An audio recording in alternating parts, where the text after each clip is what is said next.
Blasting आहे. तर मग आता म्हणलं बाबा पटकन जी ट्रिप होईल वरच्या वर, मग वरती थांबूयात नाही का, घाटाच्या वरती. म्हणजे तिथून आपल्याला सासवडला पण जाता येईल. 2-3 तास इथं बसण्यापेक्षा.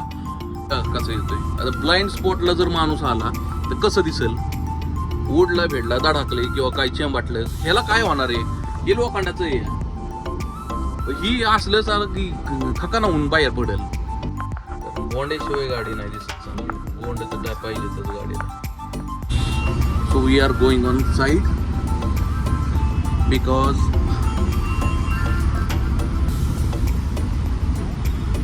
रोड चालू झालेला आहे.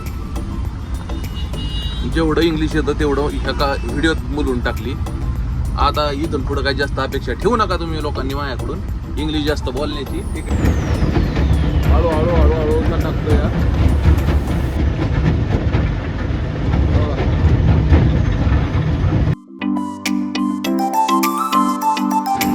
तर राम राम मंडळी, पुन्हा एकदा स्वागत आहे तुमचं एका नवीन ब्लॉगमध्ये. आणि आत्ता वाजलेले जवळ 11:15 आणि 12 वाजता रोड हा बंद होणार आहे. कारण आज आहे ब्लास्टिंग. 3 ठिकाणी ब्लास्टिंग आहे बघा. तर आज रोड बंद होणार आहे. आणि आपण आत्ताशी आलोय बघा ट्रिपला. कारण सकाळ सकाळ काय कामं होती ते कामं करून आत्ता आलोय बघा. म्हणजे इथं 11:15 पोचलो होतो. पण काय होतं, गाडी बिडी आणायला ही करायला, कुठं लावायची काय करायला वेळ लागतो. पण घेऊन आलेलो आहे गाडी बघा इथं. विषय आता असा आहे की हा एक ट्रिप भरली की गाडी बंद होईल बघा 3 वाजेपर्यंत. कारण 3 वाजेपर्यंत रोड जवळपास बंद असतो. ठीक आहे,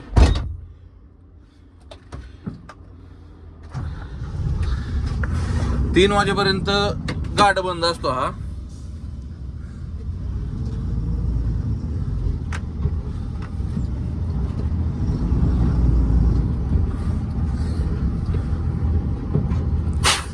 कारण ब्लास्टिंग आहे.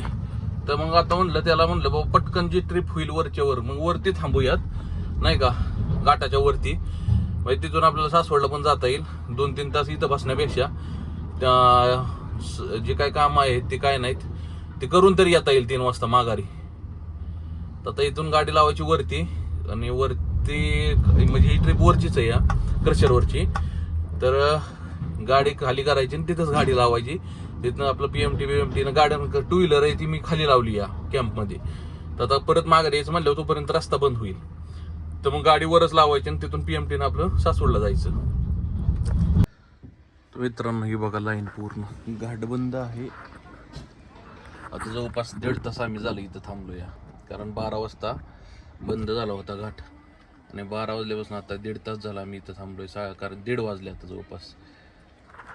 कारण ब्लास्टिंग आहे. 3 ब्लास्टिंग होत्या एका मागे एक. तर 2 ब्लास्टिंग झाल्यात, 1 ब्लास्टिंग राहिली आहे. ज्यावेळेस 3 ब्लास्टिंग कंप्लीट होतील त्यावेळेस सगळं साफसफाई होईल आणि नंतरनं गाड्या पास होतील. म्हणजे कमीत कमी अजून तासभर अंदाज आहे की तासभर आम्हाला इथंच थांबावं लागणार आहे. माझा विचार होता की जायचं सासवडला, पण विषय असा झाला की इथं गाडी आपण लावलेली आहे. तर इनकेस जर चालू झाला बायचान्स तर गाडी काढायचा अडचण होईल लोकांना नाही का. आपल्या गाडीमुळे लोकांना अडचण होऊ नये. आणि सासवडला जायला सुद्धा इथून काय भेटणार नाही आपल्याला. कारण आपली 2 व्हीलर खाली. विषय असा होता की मला इथं पोचायला 12:15 ते 12:30 वाजल्या. म्हणजे गाडी खाली करून तोपर्यंत पूर्ण पॅक झालं होतं. खालून पण बंद केलं आणि वरून पण. सपोज गाडी जर माझी लवकर इथं आली असती ना तर PMT मला सापडली असती, मग मी गेलो असतो. पण PMT सापडले म्हणजे सगळं बंद झाल्यामुळं ना PMT गावली ना काय. मग म्हणलं चला असा पण उशीर झालाय तसा पण उशीर, सासवडला जाऊन तरी काय म्हणजे काम होतं ते साधना गेली करायला. मग म्हणलं चला जाऊ द्या कॅन्सल करूयात. मग इथंच थांबलो. आता 1.5 तास झालं. त्याच्यावरती 2-3 चहा पेलो आणि उपवासाचं काय खाल्लं थोडंफार. आणि आता गाडीत येऊन बसलोय. घाट झालेला आहे चालू बघा. वाटलं होतं तासभर जाईल पण लगेच चालू झाला घाट. आता मजा बघा फक्त गाड्यांची. इतक्या गाड्या बायपास होत्या ना, म्हणजे इथून पास होत्या की मापाच्या बाहेर. अरे गाडी अशा गाड्या खतरनाक लावतात लोक, काय करणार बघा. गाड्या फुल पॅक. आता खाली जायला मजा येणार आहे बघा. कमीत कमी आता हे अर्धा पाऊण तास आता ही ट्रॅफिक निघत नाही, अर्धा पाऊण तास कंप्लीट लागणार आहे ट्रॅफिकला. कारण इकडून निघले की सगळी तीन तीन लाईन करून खाली निघतात आणि खालची पण तीन लाईन करून वर येतात. आणि एक ठिकाणी असं येतो की तिथून एक गाडी पास होणं मुश्किल होतं. कसं येतोय आता ब्लाइंड स्पॉटला जर माणूस आला तर कसं दिसेल? ओढला भेटला धडाकले किंवा काय चेंबाटलं, ह्याला काय होणार आहे? हे लोखंडाचं आहे. ही असलं सार की खकाना होऊन बाहेर पडेल. लोक लय खतरनाक, अजिबात ऐकत नाही ती. वाटलं होतं की निघलंय म्हणून, पण तसं काही विषय झाला नाही. पुढच्यांनी 2-4 जणांनी गाड्या हलवल्या की आम्हाला वाटलं की झालंय मोकळं. त्यांच्या मागे आम्ही पण निघालो. परत थोडस पुढं आलो, 10 फूट आलो असेल लय, तर परत थांबलो इथं घेऊन. काय त्याच्या आईला अवघड आहे का नाही? लय अवघड आहे विषय. वाटलं होतं निघेल म्हणून. चला हरकत नाही, थांबूयात. ही जी गोंड दिसतात ना गाडीला, काही गोंड तसली गोंड घ्यायच्यात आपल्याला. कारण ही पहिली गोंड खराब झाली होती, ती टाकायच्यात परत. कारण गोंड्याशिवाय गाडी नाही दिसत चांगली. गोंड तर पाहिजेतच गाडीला. बघ आता, कारण बरेच दिवस उभी होती ना गाडी, त्याच्यामुळे काही त्याच्याकडे लक्ष एवढं गेलं नाही. पण आता टाकूयात, गोंड टाकूयात मस्तपैकी. चालू झालं वाटतं, चालू वाटतं. Finally we are going on side. Finally I am going now. This is operator for Poklin and I am driver for dumper.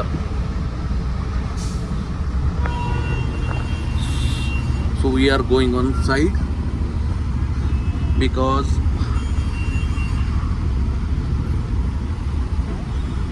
Road चालू झालेला आहे. जेवढं इंग्लिश येतं तेवढं ह्या का व्हिडिओत बोलून टाकली. आता इथून पुढं काही जास्त अपेक्षा ठेवू नका तुम्ही लोकांनी माझ्याकडून इंग्लिश जास्त बोलण्याची. ठीक आहे, आपल्याला जास्त काही इंग्लिश येत नाही. भले इंजिनिअरिंग केलं असलं तर शेवटी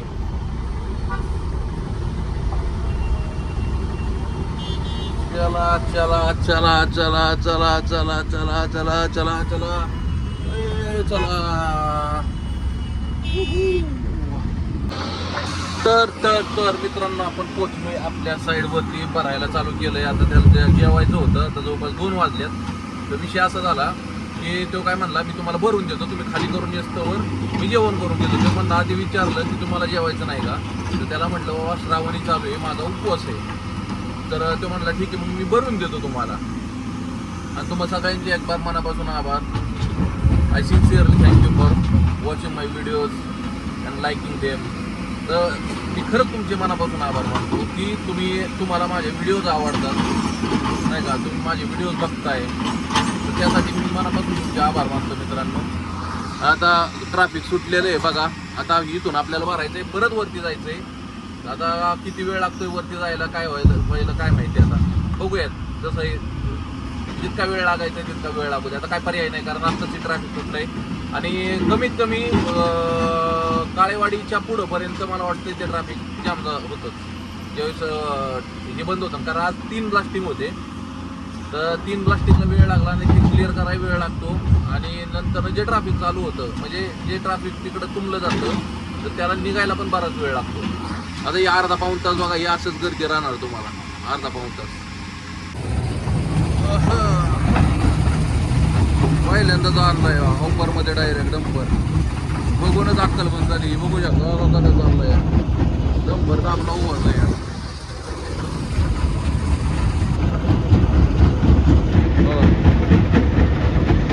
हळूहळू हळूहळू का टाकतो यार.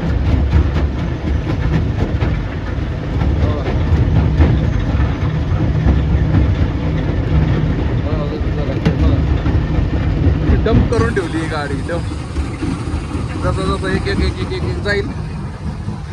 आता ही बघा बघा गुंड अशा पद्धती नाही या. डंप करून ठेवले या. अक्कल बंद होईल का नाही एखाद्याची मला सांगा तुम्ही बघून. आज लय जेव्हा उभी आहे गाडी. चायला 30-30, 35, 40 टन, 45, 50 टनाच्या गाड्या फक्त पत्र्या उभ्या आहेत असल्या. लय व्या वाटतं म्हणजे म्हणजे आता आपण पहिल्यांदा आणले म्हणून आपल्याला व्या वाटतंय, पण रोज आणतात ना लोक. आज पहिल्यांदाच आपण ऑफरमध्ये गाडी उधाळी बघा. आता कसं आहे, जसं ही संपल तसं गाडी आपली मोकळी होईल. तरी एकदम माल जात नाही ना, हळूहळू 1-1, 2-2, 1-1, 2-2 दगडी जातात आतमध्ये. एक नवीन नवीन गोष्टी मित्रांनो शिकायला गावते. या डंपर लाईन असू द्या, ट्रक लाईन असू द्या, कुठली असू द्या, नवीन नवीन गोष्टी काही ना काहीतरी शिकायला गावतात किंवा नवीन नवीन गोष्टी बघायला सापडतात. तर बघू शकता केवढा मोठा ढीग घातलेला आहे हे क्रशर.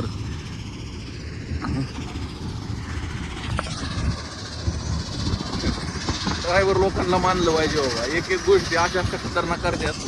मालकांना काही विषय नाही, त्यांना काही एवढं माहीत नसतंय, काय नसतंय. खरं ड्रायव्हर लोकांना मानलं पाहिजे बाबा, सोप्पा नाही. आपण म्हणतो फक्त बाबा गाडी ह्या दिली चालवायला आणि चालवतात त्यांची ती बघतात, पण ॲक्च्युलीमध्ये खरं त्यांना मानलं पाहिजे. सल्यूट आहे बाबा असं. हां, तर आपल्याला नाही आहे नवाज भाईला आता बोलवलं होतं, पण नवाज भाई दुसरीकडे जाणार आहे, त्याला काहीतरी काम आहे म्हणजे घरी गेला आहे आता, नाही तर तो उद्या येणार होता. आता बघू कसं काय जुळतंय काय, मग तोपर्यंत आता आपणच करायचं, काय करणार, पर्याय नाही. तर मित्रांनो आपण आलेलो आहे घरी. आत्ता किती वाजल्यात घरी यायला दाखवतो तुम्हाला, 1 मिनिट फक्त. हो, जवळपास आता 12:30 वाजले. आज लय उशीर झाला घरी यायला. कारण काय होतं, आपल्या इथं शेजारी फॅक्टरी आउटलेटचं शॉप नवीन बांधलंय ना. त्यांच्या जवळपास 48 शाखा आहेत फॅक्टरी आउटलेटच्या. आणि ॲक्च्युली काय झालं, त्यांचं ते पहिलं जे शॉप होतं ते तोडून त्यांनी रिकन्स्ट्रक्शन केलं आणि त्याचं आज ओपनिंग होतं. त्याच्यामुळं त्यांचे पण बरेचसे जे मुलं होती ती जेवायला आपल्याकडे होती, तर त्याच्यामुळे बराच उशीर झाला आपल्याला ना आज. तर मी तर 6:30 वाजता निघलो होतो साईडवरनं. 6:30 वाजता निघलो, तिथनं घरी आलो. आज जिमला जायचं राहिलं, आता उद्या सकाळ सकाळ पाठ उठून जावं लागेल मला, कारण 1-2 कामं होती. ते काम उरकताच मला जवळपास 8:30-9 वाजले होते. मग तिथंच हॉटेलवर थांबलो 9 वाजल्यापासून, आणि मग आत्ता 12:30 वाजले बघा आम्हाला घरी यायला. सगळ्यांना सोडवलं, साफसफाई वगैरे करत करत हे सगळं काय उरकलं. आता उद्याचं काय सकाळ सकाळ आम्हाला प्रांजलकडे जायचं आहे, तर तिला आणण्यासाठी. तर मित्रांनो हा ब्लॉग कसा वाटला कमेंट करून नक्की सांगा. आवडल्यास लाईक करा, शेअर करा. चॅनलवर नवीन असाल तर चॅनलला सबस्क्राईब नक्कीच करा. भेटूया अशा नवीन ब्लॉगमध्ये, तोपर्यंत राम राम. पण एक आहे मित्रांनो, जसं ब्लॉग बनवायला चालू केलेत ना तसं कॉन्फिडन्स अजून वाढायला लागला आहे. म्हणजे बऱ्याच ठिकाणी असं मोबाईल मी बाहेर काढतोय माणसांच्यात किंवा कोणाच्यात, असा थोडा कॉन्फिडन्स डेव्हलप व्हायला लागला आहे. म्हणजे मोबाईल काढून बोलणं किंवा काय करणं. तर हळूहळू होईल प्रॅक्टिस, ती पण होईल. हळूहळू एकदा ती सवय झाली किंवा ती जी म्हणतो आपण ना की माणसांच्यात कसं बोलायचं आपण मोबाईल काढून काय करायचं, तर ते थोडं होईल हळूहळू. लगेच होणार नाही, पण हळूहळू 100% होईल. तर भेटूया नवीन ब्लॉगमध्ये.